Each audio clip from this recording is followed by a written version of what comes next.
आइए। अस्सलाम वालेकुम बहुत सर। बड़ी अदाकारा बन गई हैं आप। आपने मुझे याद किया सर। बैठें। इतनी बड़ी अदाकारा बन गई हो कि मिलना मिलाना ख़त्म। ये बात आप क्यों कह रहे हैं सर? कहीं भी रहो, कितनी ही बड़ी अदाकारा बन जाओ, हमारे सामने आपका रुतबा वही है जो हम जहन में रखते हैं। हम उसी अंदाज से बात करेंगे, उसी प्यार से पुकारेंगे। अब तुम्हारे ऊपर है कि बड़ी अदाकारा बनकर नहीं आओ या कितने नखरे हो जाएं, हम तुम्हें उसी निगाह से देखेंगे। हमारे अंदर फ़र्क नहीं है। हम कितने तोप हो जाएं, लेकिन हम अपने लोगों को भूल नहीं सकते। सर मैं तो कुछ भी नहीं हूँ, बस हाँ। थोड़ी बहुत फिल्मों में काम किया है मैंने, और थोड़ा बहुत और ऊपर जाना चाहती हूँ बस। हाँ, ये तकब्बुर कोई चीज़ नहीं होती।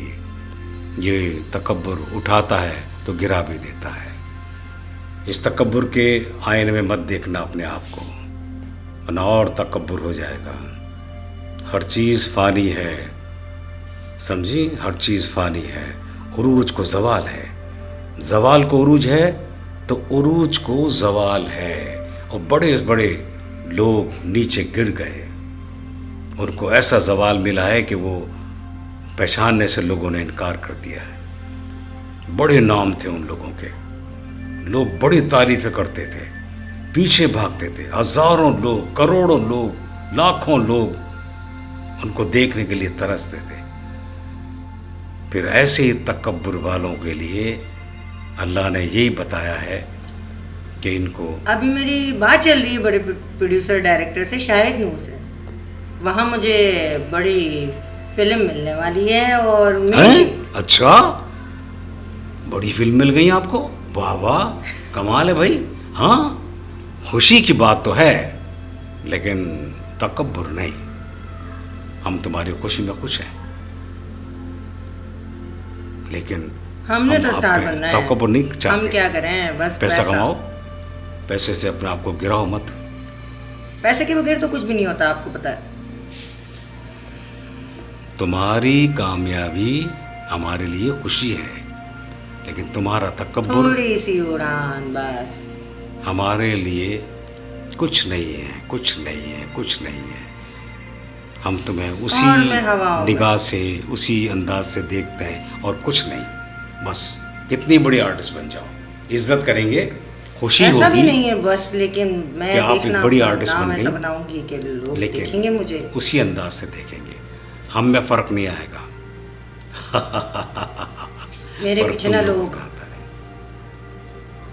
ऑटोग्राफ के लिए भागेंगे कि आप भी याद करेंगे हमें। अल्लाह ताला जब कामयाबी देता है ना, तो इंसान को हमने नाम बनाना है, टैलेंट निकालना है। ज़वाल की तरफ भी देखना, ज़वाल की तरफ भी देखना होता है, पता है तुम्हें? क्या हो गया सर, हम कर सकते हैं। तो अभी भी तुम्हारे अंदर तकब्बुर घुसा हुआ है कि तुम अपने आप को तोप समझती हो। कब तक है तुम्हारी कामयाबी? होने को कुछ भी नहीं होता जब तक तुम्हारा रूप सही है। उसके बाद क्या होगा? उसके बाद लोग पहचानने से इनकार कर देंगे। उस वक्त तुम क्या करोगी?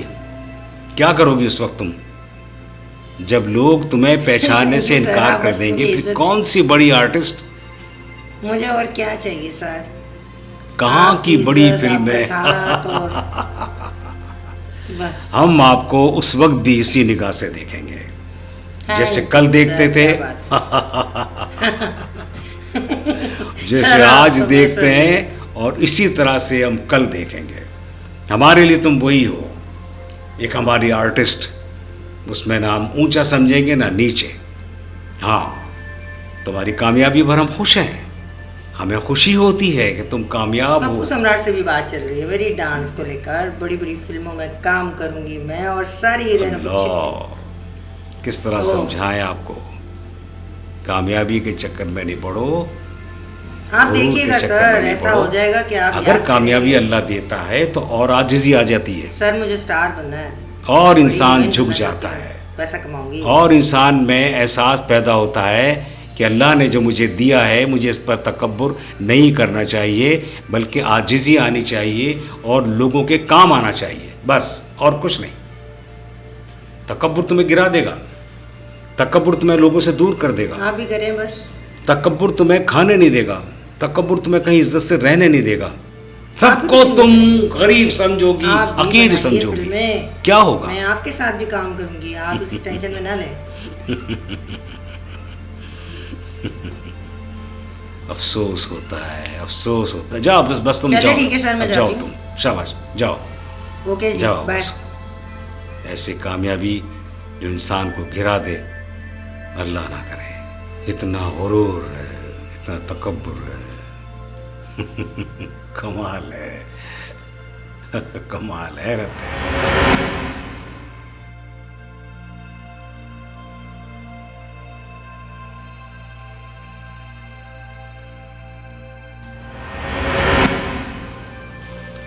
अस्सलाम वालेकुम सर, कैसी कैसे हो? हैं आप? ठीक हैं आप सर?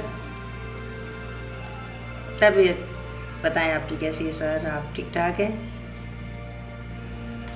काले धंधे छोड़कर बुढ़िया दकारा बन गई और हमारे सामने तकब्बुर लेकर आई, और हमें बर्दाश्त नहीं।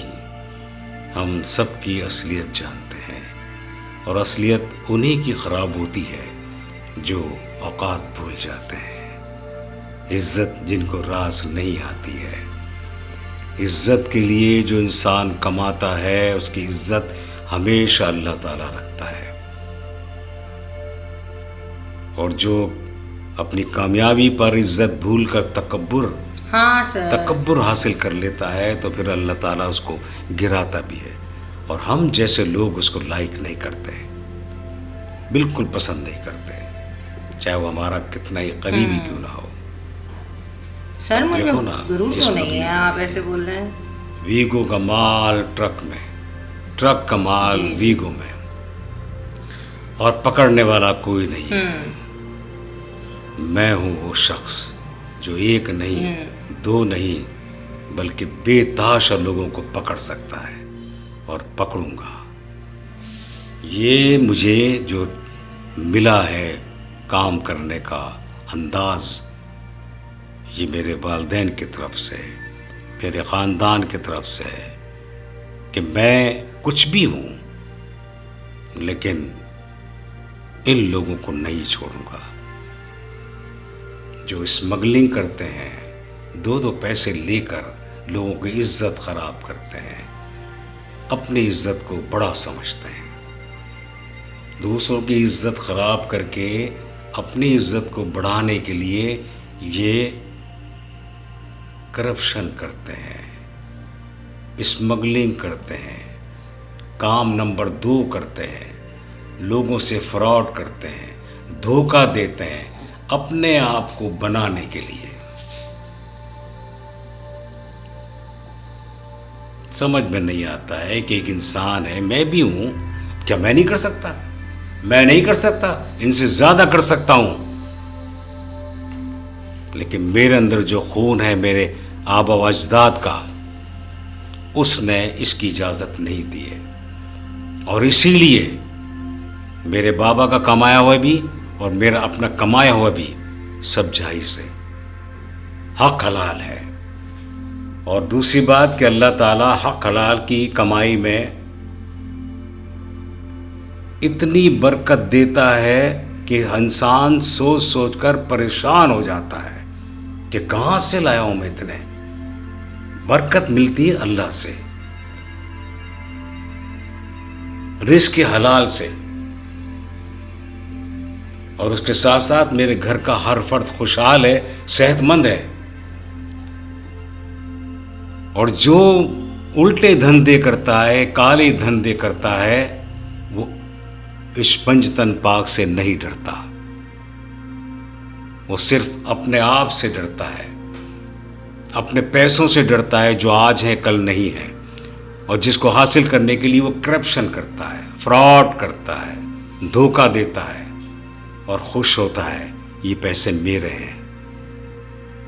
ये काले धंधे के पैसे किसी के नहीं होते हैं, जैसे आते हैं ना वैसे ही जाते हैं। उनके घर में कोई ना कोई बीमार ऐसा होता है कि जो लाखों खर्च करवा देता है, उनको फिर भी अकल नहीं आती है। ये खुद अच्छा नहीं खा सकते, इनको ऐसी बीमारियां लाहक होती हैं या ऐसी परेशानी में उलझे रहते हैं। वो परेशानियां इनकी अपनी कमाई हुई होती हैं। वही रिस्क हलाल बरकत देता है तो रिस्क हराम जो है वो जिल्लत देता है और बुराइयों में और बीमारियों में डाल देता है। जैसे कमाते हैं वैसे निकलते हैं। ये लाखों कमाएंगे, मैं हज़ारों कमाऊंगा, मेरे हज़ारों में बहुत बरकत होगी, बहुत बरकत होगी। स्पंज तन पाक के तुफैल, जिनको मैं क्या हर मुसलमान मानता है और जो सच्चे दिल से इनको प्यार करता है वो कामयाब ही रहता है। कामयाबी उसके कदम चूमती है बस। और जो इस तरह के नहीं होते हैं, इनको नहीं मानते हैं, उन्हें जिल्लत मिलती है। उनको लाखों कमाए हुए चीज़ भी, रुपए भी कुछ नहीं होते वो।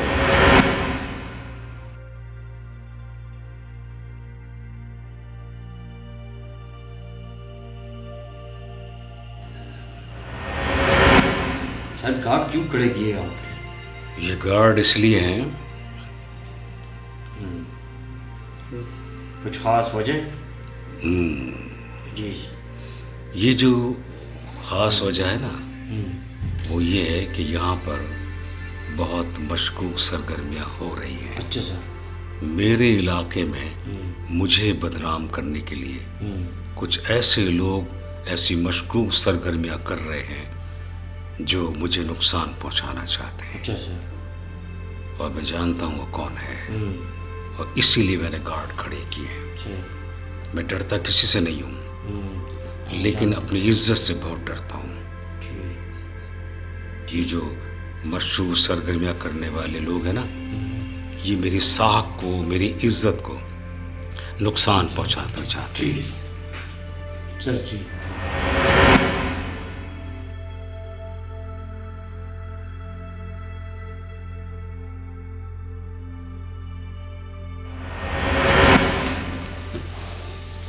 अस्सलाम वालेकुम। वालेकुम सलाम। खैरियत है? कैसे चल रहा है धंधा? बस करम है यार। ये क्या मसला लगाया भट्टी? भट्टी तो मसला लगाए रहे हैं। भट्टी कह रहे हैं कि मेरी काली ईगो जो है। अरे पागल हो गया ये उल्टा सीधा काम कर रहा है ये।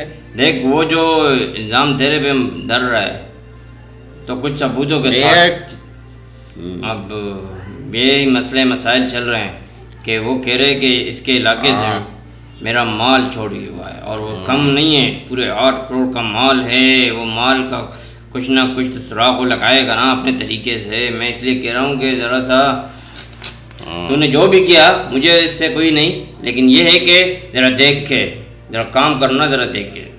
देख, दिलावा नाम है मेरा, मैं कोई काम छुप के नहीं करता हूँ। और ये भट्टी जो कह रहा है ये गलत कह रहा है, झूठ कह रहा है, ठीक है। मैंने ऐसा कुछ किया तो नहीं है। अगर कोई बदनामी की बात आई तो फिर मैं इसे नहीं छोड़ूंगा, समझा तू? और उसको बता दे मैं दिल वाला बंदा हूँ, वरना मैं क्या करूँगा तू जानता है, समझा? और दिलावा नाम है, तू तो जानता है मैं एक वक्त से काम कर रहा हूँ मैं। और ऐसी कितनी गाड़ी आई और गई। नहीं, ये बात ये नहीं है। बात हमें मिलजुल कर काम करना है क्योंकि हमारा काम ही ऐसा ही है। तो उसे समझाना, मुझे क्यों समझा रहा तू? मैं उसके इलाके में गया या वो मेरे इलाके में आया? गाड़ी मेरे इलाके में मेरे घर के पास आके ख़राब हो गई। मैंने किसी से कुछ बोला? तुझे कहा भट्टी तेरे पास क्यों आया? समझ इसको, ये लड़वा रहा है तुझे और मुझे आपस पे। इसको छोड़, इसके चक्कर में मत आ। मैं बार बार कह रहा हूँ तुझे, ऐसा ना हो कि तेरी मेरी बात ख़राब हो जाए। आओ तो ठीक है। हाँ, बाकी समझता है तू। जा, मुझे काम करने दे, मैं देख लूँगा इसको। हाँ वो तो ठीक है, लेकिन मैं ये कह रहा हूँ कि अगर इस तरह से हम लड़ते रहे तो क्या बनेगा हमारा? मुझे ये बता। मैं तो दोनों के बीच में तुम्हारा और उसका सुलह करवाना चाहता हूँ। उसका 8 करोड़ का माल, 8 करोड़ का माल, समझते हो? झूठ बोल रहा है वो। 8 करोड़ का माल नहीं है, झूठ कह रहा वो। और मैं बता दे रहा हूँ, देख उसकी बातों में आएगा, हम आपस में लड़ जाएंगे। और मैं एक और बात बोलूँ घबराने की नहीं है, उसको झूठा है वो। मक्कार है, उसकी बात में मत आ। हाँ वो झूठा है, मक्कार है, मुझे पता है, लेकिन वो जो अरे कह रहा है- लेकिन कुछ भी नहीं, छोड़। और इंस्पेक्टर भी आया था, वो भी बड़ा पूछताछ करके गया है। तेरे पास आए तो भी अपनी तरीके से उसको डील कर दे। हाँ हाँ ठीक है, ओके। ठीक है, मैं चलता हूँ यार, तुम लोग। बाकी चाय पिलाऊं? नहीं नहीं नहीं, चाय नहीं पिला, चल, ठीक है। मेहरबानी, जरा ख्याल देख रखना लेना। अपना।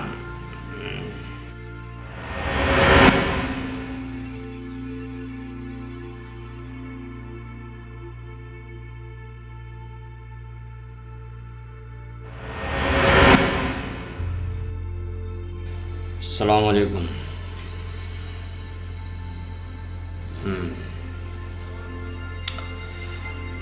कैसा है तू? देख, मैं जो तुम्हें बता रहा हूँ कि ठीक है, मेरा माल आया था तेरे इलाके में, लेकिन मेरी गाड़ी वहाँ पर ख़राब हो गई थी। मैंने अपना माल कोई सप्लाई नहीं किया। देख, मुझे इस बारे में नहीं पता। देख, तेरी गाड़ी मेरी गाड़ी जो है वो हवा हुई है, और मुझे पता है तूने की है, लेकिन मैं इस बात से कायल हूँ कि अगर मेरा माल आगे पीछे हुआ तो मैं क्या करूं? मैंने किया तेरी गाड़ी का माल आगे पीछे? चल चाय पी, इतना टाइम लगाता है। चाय दे से जा। देख, मुझे पता है माल मैंने उठाया है, जानता है तू भी। पर मेरे इलाके में तेरी गाड़ी आई कैसे? गाड़ी खराब कैसे हुई? मुझे ये बता, तेरी क्या जासूसी थी? मेरे घर के पास, मेरे अड्डे में जाके तूने गाड़ी लगाई, और वजह मुझे तू मुजरिम साबित करना चाह रहा था। देख, बात ये नहीं है मेरी गाड़ी ख़राब हुई है, पता नहीं कहाँ से। ये इत्तेफाक से हुआ ये। मैं अगर वहाँ कुछ और करना चाह रहा था, अगर स्मगलिंग का माल, तो मैं आपका इलाका यूज़ करता, जबकि तूने मेरे घर के पास गाड़ी खड़ी की और तूने रेड करवानी। मैं सब जानता हूँ, तू मुझे फंसाना चाह रहा था, पर वो मेरे बंदे आके गाड़ी वहाँ से ले गए, माल समेत। मैं नहीं फंसाना चाह रहा था। मेरा 8 करोड़ का माल मैं खुद क्यों उसे पुलिस के हवाले करूं या किसी और के हवाले करूं या अपना माल चोरी करवाऊं? 8 करोड़ का माल मेरा ख़राब हुआ है, और तो मैं क्या कर सकता हूँ? मैं ये नहीं समझता, लेकिन मुझे अगर आपने अगर माल वापस नहीं किया तो मैं कोई भी तरीका, मैं देखो, मैं ये दूध की कसम खाता हूँ कि मैं अपने तरीके से आपको समझा रहा हूँ। मैं कोई और कदम नहीं उठा सकता, लेकिन अगर तूने मुझे मजबूर किया तो मुझे अपने कदम उठाने पड़ेंगे, और वो तेरे लिए ख़तरनाक हो सकते हैं। मैं इसलिए चाहता हूँ कि तेरे पास चल कर आया हूँ। देख, फजूल की बात नहीं कर। मैं तेरा माल वापस ऐसे नहीं दूंगा, पर सबक के साथ दूंगा, क्योंकि तूने जो मेरे साथ करना चाह। हाँ ठीक है, मेरा माल है, और मैं कभी नहीं चाहूँगा कि माल के साथ, माल की वजह से तेरी मेरी दुश्मनी बढ़े। लेकिन अगर तू इस तरह चलता रहा तो दुश्मनी आगे बढ़ेगी। मैं ये नहीं चाहता कि तू मेरा दुश्मन बने, और मैं भी नहीं चाहता हूँ कि तेरा दुश्मन बनूँ मैं, पर तूने। लेकिन मेरा माल गया कहाँ पर? इससे तो यही जाहिर होता है कि तू दुश्मनी मोड़ना चाह रहा है। माल तो मैं और अगर मुझे अपना माल नहीं मिला तो मैं कुछ भी कर सकता हूँ। देख, माल तो मैं तुझे दूंगा, पर इसमें मेरा भी सौदा है, मिल के करना पड़ेगा। मान ले, देगा मुझे % तभी तुझे तेरी गाड़ी और माल मिलेगी, वरना अगर पुलिस को गई बात तो ऐसे इससे भी नहीं, हाथ धो बैठे थे। ऐसा नहीं हो सकता, क्योंकि मैं अपना माल किसी को दे नहीं सकता। माल मेरा है और मेरा उस पर हक है। तो देख ले, तू जो देख, था वो कर, जा। मेरी ये एक रिक्वेस्ट जा, है, जा। वरना मेरे को तरीके और भी बहुत आते हैं। ठीक है।